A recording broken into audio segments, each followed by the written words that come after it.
जब भी मैं आता हूँ किसी को पता नहीं रहता है। पता ना ये लोग क्या समझ लिए अपने आप को, न चौकीदार का पता है न राम सिंह का पता है। राम सिंह, अरे गुड नाइट सर। गुड नाइट सर। क्या समझ लिए अपने आप को? अरे हम जो है यहाँ साहब। और चौकीदार कहाँ है? अरे साहब उनका बात मत पूछिए, वो कहाँ रहता है। बुलाओ उसको। चौकीदार कहाँ के भीख मांगा हो सरे? सर देखिए। अरे जल्दी बुलाओ उसको। खाली हमारे दुआरे चिल्ले बड़ा सका रे। अरे जल्दी आओ।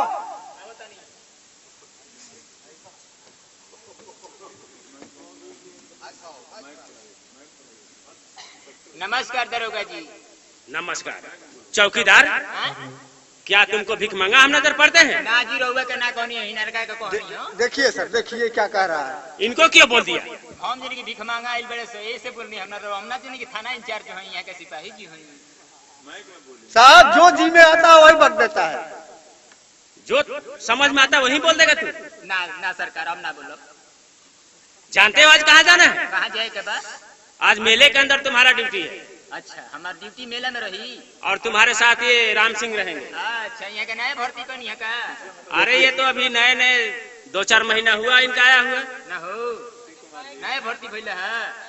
अरे बेवकूफ, नया नजर आ रहे हैं हम। सिपाही हम। अरे तुम्हारे नजर में क्या है? दरोगा जी के लौंडा हूँ। देखिए सर, देखिए देखिए क्या कह रहा है। चौकीदार, ये तुम्हारा कोई रिश्तेदार है क्या? ना ना कुछ हो ना हम। कैसे बोल दिया? अरे बोल दे नहीं, मजाक कर। तुम्हारी ये मजाक? ना सरकार, मेरे सामने एक सिपाही का बेइज्जती? अरे ना जी। क्या समझ लिया? अब ना बोलो, आगे बोलो। अब ना बोलो, जो जी में आता है वही बोलता है। अब ना बोलो दादा,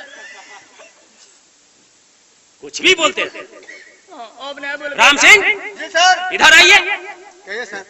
नाम राम सिंह और काम कुछ नहीं। अरे सर हम क्या करें, बक बक बक बक तो ये कर रहा है। कैसा रिश्ता है? कोई रिश्ता नहीं है सर। चौकीदार, इनके गाँव में हमार बियाह भइल बा। जी सर। सच बोल रहे हो? हाँ जी, हमार ना हमार भाई के। ठीक है, हर आदमी का कहीं ना कहीं शादी होता है। हाँ हाँ तब इससे कोई बात नहीं है। लेकिन सुनो, ये ददरी मेला लगा है। हाँ, अभी तो लागल नहीं थे, पहले लागे वाला बा। अरे मैं जो बोल रहा हूँ सुनो। हाँ हाँ जी, हाँ हाँ महाराज। आगे बढ़ बढ़ के मत बोला करो। अच्छा ना बोलो, चलिए। 2 पैसा के आदमी और लंबा लंबा बात करता है। बताई तनख्वाह हम के। Shut up! अच्छा रह दी ना बोलो। मजाक बना दिया क्या तू? अरे ना जी, ना महाराज। मैं जितना बोलता हूँ सुनो। अच्छा राम सिंह, जी सर। इनके साथ जाना होगा ठीक है। और मेले के अंदर किसी प्रकार की कमी नहीं होनी चाहिए। ठीक है सर। चौकीदार, हाँ मैं जो बता रहा हूँ सुन रहे हो? हाँ, सुनो तो नहीं। कहाँ तुझे ड्यूटी करना है? मेला में। मेले के अंदर भी जगह है। हाँ हाँ हाँ तुम 1 नंबर पर रहोगे हाँ। और ये 2 नंबर पर रहेंगे। 2 नंबर के बुझाते बड़ा। देखिए सर, देखिए देखिए ठीक। हर वक्त तो मजाक करता मैं है 2 सर। नंबर चौराहे की बात करता हूँ। तुम क्या समझिए 2 नंबर का आदमी है? हम जन फिर वही बात। ना सरकार, हम जन 2 नंबर पर रही है ना। ठीक बा, ठीक बा। 2 नंबर पर रहिए, हम 1 नंबर पर रहो। राम सिंह, जी सर। 2 नंबर पर रहेंगे। हम जा रहे हैं। तुम लोग के लिए हर व्यवस्था ओके है। ड्यूटी के लिए तैयार हो जाओ और मेले के अंदर किसी प्रकार की गुंडागर्दी नहीं होनी चाहिए। हमारा ड्यूटी पर च्यूटी ना खरखरा इन करके समझाई। अरे तो मैं तुमको भी समझा रहा हूँ। हाँ, तो हमारे के समझाई, लेकिन उन्होंने के समझाई। तुम दोनों साथ में रहोगे। हाँ, हमने 2 आदमी साथ में रह जाए। और किसी प्रकार की लापरवाही हुई हाँ तुम लोग अपना खैरियत समझना। ठीक। अच्छा, अच्छा हम चल रहे हैं। जाता नहीं। क्या कुछ कहना है? ना ना ना ना, जो कहना है बोलो। तो जाई। मेरे सामने बोलो। हाँ ना जाई। अच्छा तो हम जा रहे हैं। हाँ तो जाई। राम सिंह, जी सर। ध्यान देना। ठीक है सर। हाँ जाई। जा रहे हैं। हाँ जाई। ठीक है। हाँ जाई। जाता रहता जो। अरे चुतिया, जो जी में आता है वही बक देता है। हाँ, कुछ कौन है? क्या कह रहा है सर? कुछ हो ना कौन? अरे चुतिया, अगर सुन जाते दिखाओ फिर वो पेल देते। ए सिपाही जी, सिपाही जी,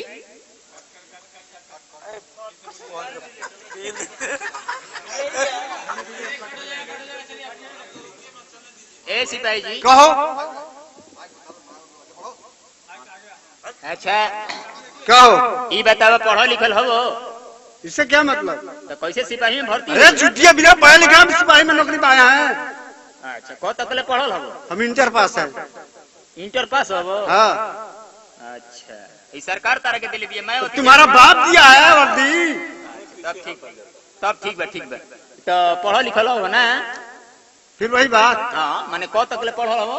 हम इंटर पास है, क्या बात है? अच्छा एगो प्रश्न के उत्तर बताइबो। पूछो। अच्छा ये बताओ कहाँ के भर्ती हो? अरे उत्तर प्रदेश में भर्ती है चुटिया। अरे माने जगह बा कोनो भर्ती के आजमगढ़ के हो कि बनारस के हो?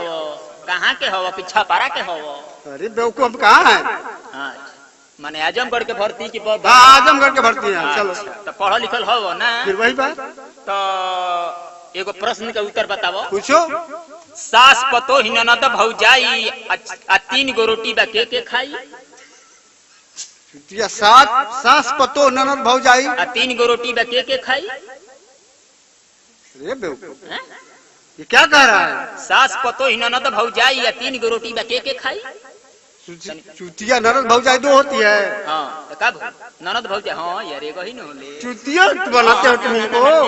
ठीक कहतनी। आ ए सिपाही जी एगो प्रश्न कौरी बताई। पूछो। एगो टेबल पर 4 गो सेव बा आ 5 आदमी खाए वाला बड़ा 100 गो हो गए खोइए कैसे खोइए? एक टेबल पर 5 सेव है।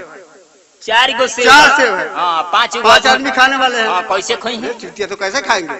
लो 100 गो आगे खाए के फिर वही बात 4 सेव है तो 5 आदमी कैसे खाएंगे? खाई है। हाँ एगो टेबल पर 4 गो सेव बा आ 5 आदमी खाए वाला बा कैसे खोइए? अरे बेवकूफ तेरे कहने का मतलब ये न हुआ कि एगो टेबल पर 4 गो सेव बा। अच्छा हम समझ गए कि एक टेबल में पहले से रखा गया था और बाद में 4 रख दिया गया। 5 हो गया, 5 आदमी खा लेंगे। ठीक है ना? हाँ एगो सिपाही जी क्या है बताई। 9 गो बीन 6 गो कम कर कौ गो भाई? 9 6 15 कहता कि इंटर पास हो। 9 गो बीन 6 गो कम कर तो 15 गो हो गई। 9 6 15 हुआ बेवकूफ। 9 गो बीन 6 गो कम कर। कम करने के लिए कह रहा है। तब तक हम समझा चुटिया कहीं का कम कर ना कम कर। 9 में 3 निकल गए तो 6 बचा। अच्छा ये बताओ 9 किलो चीनी या 3 किलो खैनी क किलो भाई? 9 किलो खैनी 9 किलो चीनी 3 किलो खैनी 9 3 12 हुआ। ये पढ़ल हो इंटर पास। 9 किलो चीनी 3 किलो खैनी तो 12 किलो हो गई। खैनी कह रहा है चुटिया, हम तो खैनी कह रहा है। 9 किलो चीनी 3 किलो खैनी 6 किलो बचा। हाँ ठीक। अच्छा एक और प्रश्न का उत्तर बताओ। पूछो। काथा सुपारी चूना पान दूबे कती के 22 कान। अरे बेवकूफ नहीं ना हो। 2 आदमी का 22 कान होगा। होला हो होला। हाँ 22 कान होला। कैसे होगा चुटिया कहीं? काथा सुपारी चूना पान दूबे कती के 22 कान। रावण के कौ गो मुड़ी रहे? बताओ तो। 10 मुड़ी था। कानवा कौ गो हो गई? 10 दूनी 20। आ मंदोदरी के 2 गो। अरे चुटिया बहुत चालाक मालूम पड़ते हो तुम, बहुत चालाक। स्कूल के पिछवाड़ा पास है। हाँ ठीक है। ए मुखिया सिपाही जी क्या है? एगो गाना गाई।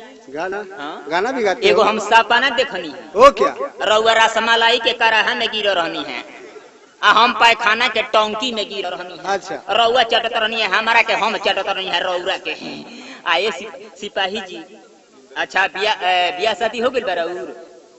अरे चुटिया का ब्याह शादी से मतलब क्या है तुझे? माने बियाह शादी भइल बा न? हाँ हो गया है। लड़को के बड़े सो? लड़का है कौ गो बड़े सो? 5 6 गए। के कर हम सो? कहीं क्या हर वक्त मजाक करता है। ए सिपाही जी क्या है? तनी टोपिया दी तो। तनी टोपिया हम लगावे के शौक बा कि पीपी हमहू बन जैती। टोपी लोगे? हाँ, तनी चलो लगा लो। ए सिपाही जी क्या है? हमर बेटावा पूरा रिजेक्ट हो गइल बा। तनी बेटा हई दी त लठिया। ए जी भाई जाके दुगो चलिए। टोपी और डंडा ले लिया तो सिपाही बन गया चुटिया कहीं को। नालायक, टोपी उठाओ, ए सिपाही हमारा टोपी उठाओ। रउआली अपन टोपी ई कैप हो, टोपी ना। आए सिपाही जी, क्या है? एगो गाना गाई। गाना भी गाते हो? हाँ, बड़ा बढ़िया गाना गाई। सिखाओ, सुनी। सुनाओ। आए अरे साजन मेरा उस पार है, अरे साजन मेरा दतचियार है, हमारा सिपाही जी के बहिनिया के भातार है। गीत है, गीत गा रहा है तो कहीं का गाना है तो चुप गाली दे रहा है। एक और से बढ़िया गाना सुन रही। क्या कहीं का गीत गाते हो, गीत गाली देते हो? एगो गाना सुनी भरत शर्मा के। भरत शर्मा का गीत गाओगे? हाँ, सुनी ला गाना गावा तनी भरत शर्मा। गाओ चुतिया कहीं का। अरे जब से सिपाही जी के पड़िया गभिनाई, सुकवे शनिचर के पड़वा दी। यही गीत है, यही गीत है। अच्छा एक और से बढ़िया गाना गाई। क्या कहीं का? अरे रेशमी सलवार कुर्ता फटा रहा, बुढ़िया बीमार बुढ़वा डटा रहा।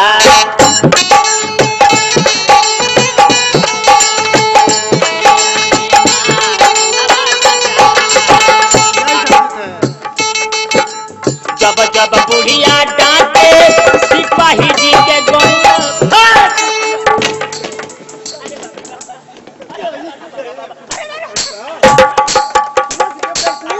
गीत गाते हो नालायक कहीं का, गाली देते हो। अब न कही दे दादा, अब चल जा मेला में। चलो। हाँ चली, चले के ना। चलो। ली एगो फिल्मी गाना सुनी। फिल्मी गाना सुनी। क्या फिल्मी सुनाएगा चुतिया कहीं का? तू तक तूतिया, आई लव यू सिपाहिया साला चूतिया।